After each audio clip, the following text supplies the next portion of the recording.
అంటే carotid artery డిసీజ్‌ని diagnose చేయడానికి Doppler use చేస్తున్నారు. అండ్ ఏఐ టెక్నాలజీని అంటే మనకి మెడికల్‌లో ఉండేటువంటి టాప్ అండ్ టెక్నాలజీ మన చిరంజీవి హాస్పిటల్స్‌లో ఉంది గదా! సో, దాని గురించి ఇంకొంచెం డీటెయిల్డ్‌గా అంటే స్పెసిఫిక్‌గా మన దగ్గర ఉన్నటువంటిది ఇంకొంచెం టెక్నాలజీ ఏంటో ఒకసారి చెప్తారా?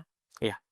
మన దగ్గర ఈ హైబ్రిడ్ క్యాత్ ల్యాబ్ గానీ, లేకపోతే మన ఏఐ టెక్నాలజీలో ఉన్న డాప్లర్ గానీ, ఇవన్నీ ఈ కెరోటిడ్ ఆర్టరీ డిసీజ్‌లో చాలా హెల్ప్ అవుతాయి. ఓకే. సో, దీనిలో అడ్వాంటేజ్ ఏంటంటే, మనకి ఎంత పర్సెంటేజు, ఎంత బ్లాక్ ఉంది, ఇవన్నీ రావటం జరగటంతో పాటు, మనము ట్రీట్మెంట్ ఆప్షన్స్‌లో కూడా హైబ్రిడ్ టెక్నాలజీ ఉండడం వల్ల, మనము ఆహ్, క్లిష్టమైన సర్జరీని హ్మ్. కెరోటిడ్ సర్జరీని చాలా సులువుగా చేసుకుంటాం. ఓకే. వన్స్ సర్జరీ అయిపోయిన తర్వాత కూడా ఫ్లో ఎలా ఉందో కూడా వెంటనే ఆన్ టేబుల్ కూడా చూసుకోగలం.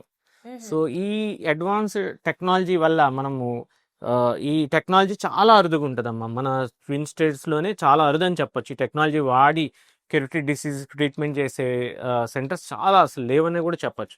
సో అలాంటి టెక్నాలజీ వాడడం వల్ల పేషెంట్కి early recovery, fast recovery and better results మనం ఇవ్వగలుగుతున్నాం చిరంజీవి హాస్పిటల్. ఓకే. సో, మన చిరంజీవి హాస్పిటల్స్‌లో ఈ కెరటిడ్ ఆర్టరీ డిసీజ్‌కి సంబంధించి డయాగ్నోసిస్‌లో కూడా టాప్ ఎండ్ టెక్నాలజీని మనం యుటిలైజ్ చేస్తున్నాం. ఎస్.